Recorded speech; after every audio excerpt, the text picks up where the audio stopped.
Baby formula may be harder to find as some brands are being recalled. I'm Bronte Sorotsky with the details and how the effects are being felt locally. Plus, survivors and families remember the victims of the Oklahoma City bombing 27 years ago today. And new details on the investigation into a Missouri teen's death on a Florida amusement park ride. The 4 states' most watched news starts now. Baby formula shortages are hitting the country, and some 4-staters say they're feeling the effects. This is KOAM News at 6. KOAM's Bronte Sorotsky spoke with officials with an area WIC program and a local pediatrician on the impact the formula shortage can have on families. Anyone looking for baby formula in stores may be finding it harder amid recent recalls and shortages. U.S. retailers are limiting the amount of baby formula sold. And of course, if you're heavily on the formula with your infant, and all of a sudden you can't get that, then that creates a problem. The Newton County Health Department's WIC program has been receiving more calls as of late, with concerned parents wondering why they can't find formula. We have had some calls wondering why, and we explain the situation with the recall and then refer them to other brands that they can try. Baby formula brands like Similac may be harder to find, but luckily there are some alternatives. There are lots of good generic formulas that are going to let their baby be healthy and strong. And then they realize that they can save money in this economy. Who doesn't want to save some money? Dr. Beth Garrett, a pediatrician with Freeman Children's Clinic, says recently she's dealt with many people concerned about finding formula. Below the age of 12 months, if a baby is not breastfeeding, you really do need formula. They cannot drink cow's milk or goat's milk. There are some big nutritional problems that can lead to hospitalization if you use a milk other than formula. Breastfeeding is the gold standard, but we know that not all families can breastfeed due to various reasons. For anyone trying to make their formula go farther, Dr. Garrett has a few warnings. Some people will try to thin out their formula to make it to the next paycheck, or because maybe they can't find it, and that will cause their sodium levels to be lower. And that also can lead to seizures and to hospitalization and the baby being sick. For best results, use the formula as instructed by a pediatrician. In Joplin and Neosho, Bronte Sorotsky, KOAM News. For more do's and don'ts of using baby formula alternatives, go to our website. That's KOAMnewsnow.com. And it brings us to today's KOAM News Now Instapoll. Today's question: have you or someone you know struggled to find baby formula? You can participate at KOAMnewsnow.com/vote or through the KOAM News Now mobile app. Results are updated live, and we're going to be checking in on them a little bit later in this newscast. Right now, though, let's check in with Doug Heddy for a first look at the weather. Well, not a bad Tuesday for us today. We have had some clouds increasing during the afternoon. Scattered showers and thunderstorms mainly along and north of Interstate 44. None of these too strong, nothing severe, but some of these moderate thunderstorms have dropped some heavy amounts of rain, even some very small hail across portions of the region. But you can see them just kind of flowing on by, mainly north of I-44. A little cluster, Iola, Fort Scott, over toward Yates Center, Chanute, another little cluster down through Montgomery County. And we're going to have these out here throughout the evening hours, just kind of hit and miss. A little bit of a lull late evening, and then late tonight, they'll kind of flare up again, especially along the state line of Missouri and also Kansas into the morning hours for us tomorrow. So these are going to be out there, hit and miss again throughout the evening and the overnight hours. Temperatures, most of us are sitting into the mid 60s. We start to warm up over the next few days. We're going to look at more thunderstorms here in just a bit. See you then.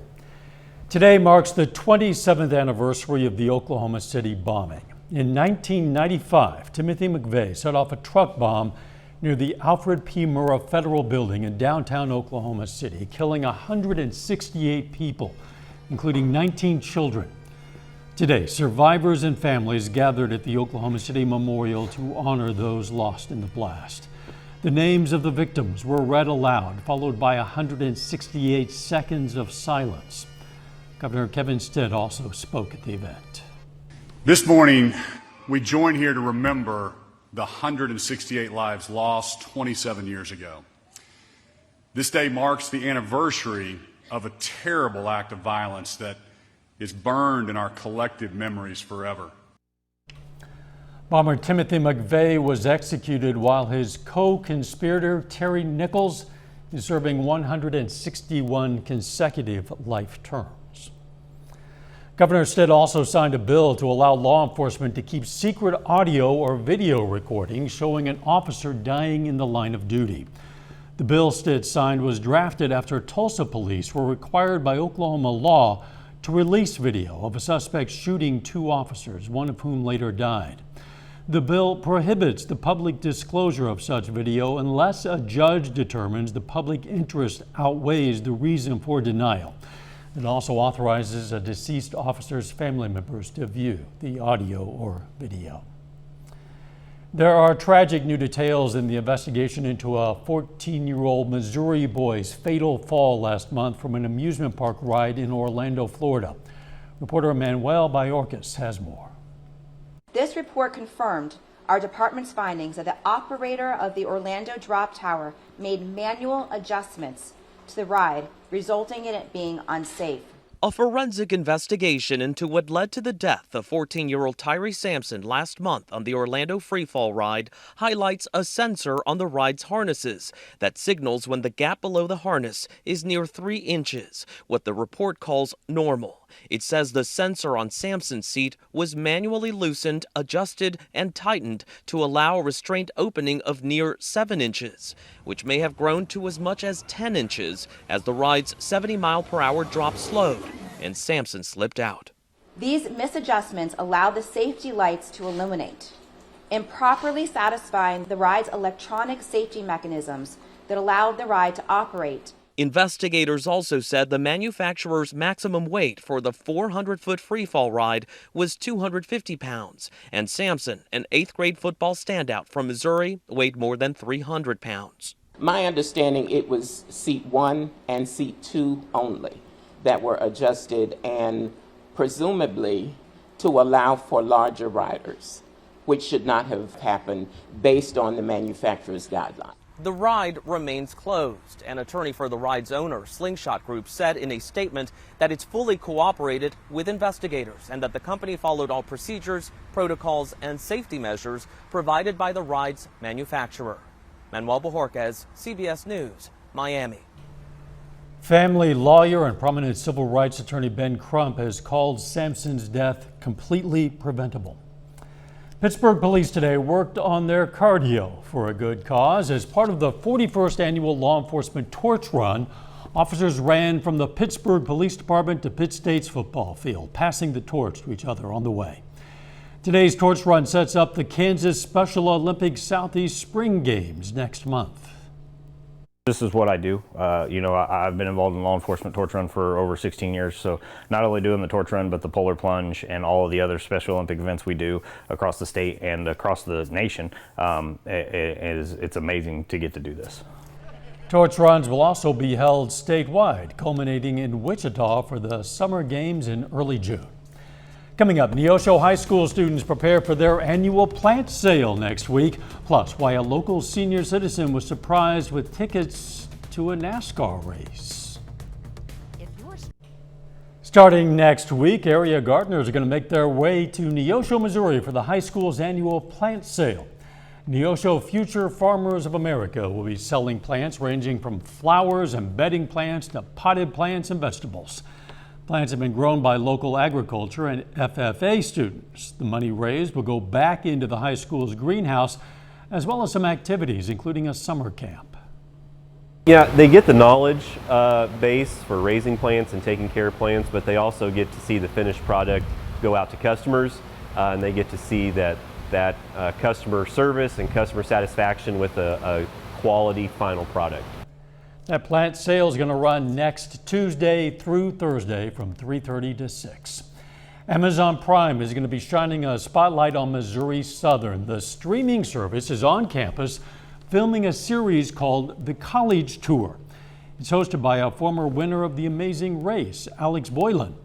The series highlights life on college and university campuses all around the globe by sharing the personal stories of current students and focusing on academics, housing, and athletics.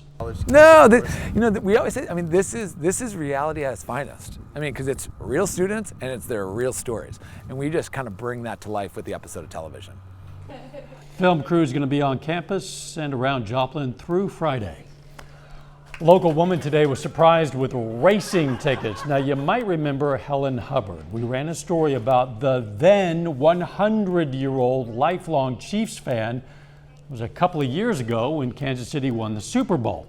Well, now at age 102, a couple, Kayla and Dwayne Barnhart, surprised Helen at St. Luke's Assisted Living Center in Carthage with tickets to a NASCAR race in Kansas City, something that's always been a dream of Helen's. So many nice people in this world that do nice things for me. I really had a lot of good, exciting things. Helen, you're still looking great. That NASCAR race is going to happen in September. A little bit later, Columbus softball looks to stay undefeated as they take on Pittsburgh. Plus, it looks like we're going to have some showers and thunderstorms moving in as we go through the next few days. Details coming up.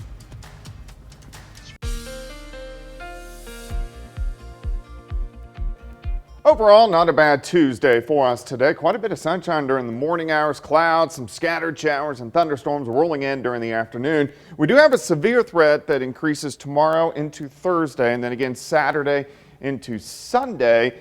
Big warm up with temps over the next few days.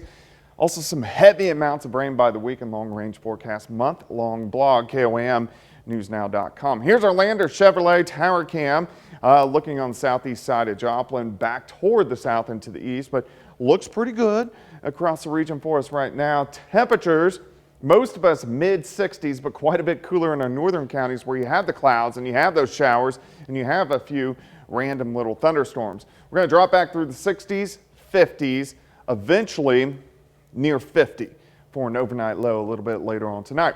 All right, look at the scattered thunderstorms. Nothing strong, nothing severe. We don't have to worry about that as we go through the evening hours. And most of these have been along and north of I-44, but some of these little complexes have dropped some heavier amounts of rain, even some small pea-sized hail across the region as they have been scooting on by. You can see them from Fort Scott, Iola, Chanute, down toward Independence. But again, nothing too strong or severe. This little complex is going to push east through Labette and then into Cherokee County as we go through the next several hours. Another complex south of Oklahoma City. This will stay south of us, but these are going to try to flare up a bit once again later on tonight.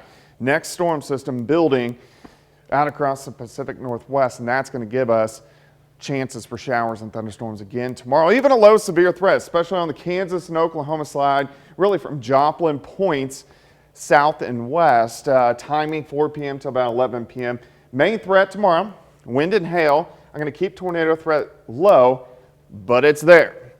And then I'm going to elevate the highest threat is going to be very large hail with any storms that do develop.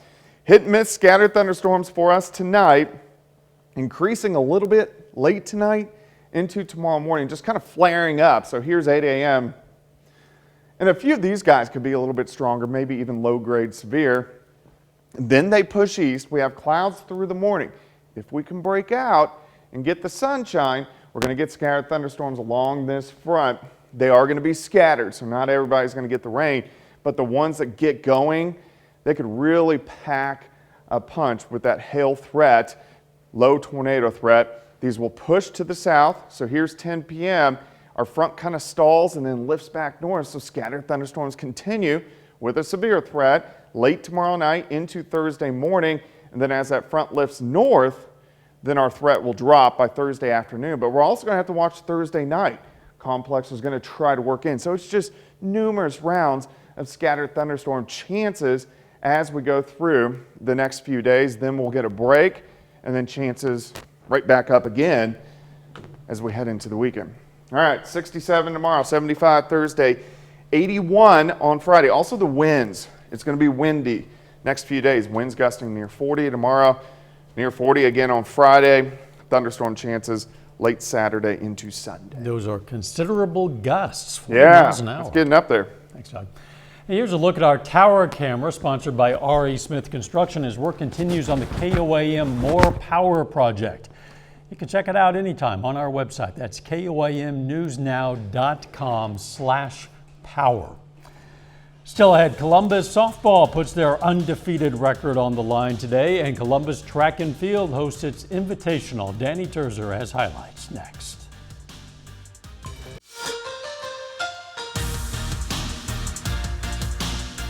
The Columbus Titans remain unbeaten at the midway point in the season. They're a perfect 11-0 heading into today's doubleheader. Columbus aims to stay perfect on the road against Pittsburgh. First inning, Lily Mooney grounds out, but Katie Simpson able to score from third to get the Titans on the board. Then bases loaded for Lexi Stone. She hits it back up the middle to score off the double. 3-0 Columbus. Next inning, Gracie Major lays down a bunt. Throw goes to first, so Simpson is able to come home safely. Bottom half, Aubrey Saporito keeps the Purple Dragons off the board. 3 straight strikeouts here. To the third now, Pittsburgh hits a line drive to third base. Columbus turns the double play to end the inning. Saporito gets the shutout in the circle today. Columbus takes game 1 8-0. Titans track and field host the Columbus Invitational this afternoon. In the girls' long jump, Independence's Nala Burns wins with this jump here, reaching 15 feet 9 inches. Alacia Harris is right on her tail with a mark of 15 feet 8.5 inches. Good for second place for Pittsburgh. Pitt State is on the road today for some midweek non-conference action. The Gorillas have lost their last 4, aiming to get back on track today as they enter the final stretch of the regular season. Pitt State at Missouri S&T, the first of 2 games between these teams this season. The Miners win this one 5-2. Garrett McGowan goes 3 for 3 with a run scored. Jordan Maxon and Cruz Aranda drive in 2 runs for the Gorillas. Pitt State is back in action for a series against Newman starting on Thursday. That's it for sports. Back after this. Yeah. Take time now to honor a local veteran. Markham Thomas served in the U.S. Army from 1942 to 1945 as a B-17 bomber co-pilot in the 306th Heavy Bombardment Group 367th Squadron. The Carl Junction native was returning from a mission over Germany when his plane was clipped and crashed. He was awarded a Purple Heart posthumously. We are proud to salute Markham Thomas, a 4-state hero. You can learn about lots of other heroes. You can also submit a hero of your own anytime. You just go to our website. It's KOAMnewsnow.com. Let's take another look at our KOAM News Now Insta poll. Again, we're asking, have you or someone you know struggled to find baby formula? So far, 47% say yeah, a slight majority, 53% say no. You do still have time to participate in this poll. You just go to KOAMnewsnow.com/vote or through the KOAM News Now mobile app. We're going to have the final results for you tonight on KOAM News at 10. You see the numbers changing even as we speak. As we say, they're updated live. The weather, storm chances ahead, Doug. Yeah, we're going to have scattered thunderstorms, hit and miss for us tonight into the morning hours. And then again, another little batch late tomorrow afternoon, tomorrow night, into Thursday. We'll get a break on Friday, rolling back in over the weekend. Final sports note. Nobody can seem to take down the Columbus Titans. They get their 12th straight win today against Pittsburgh. Nice. Impressive. Thanks for joining us. We'll see you right back here for KOAM News at 10. Let's make it a great evening.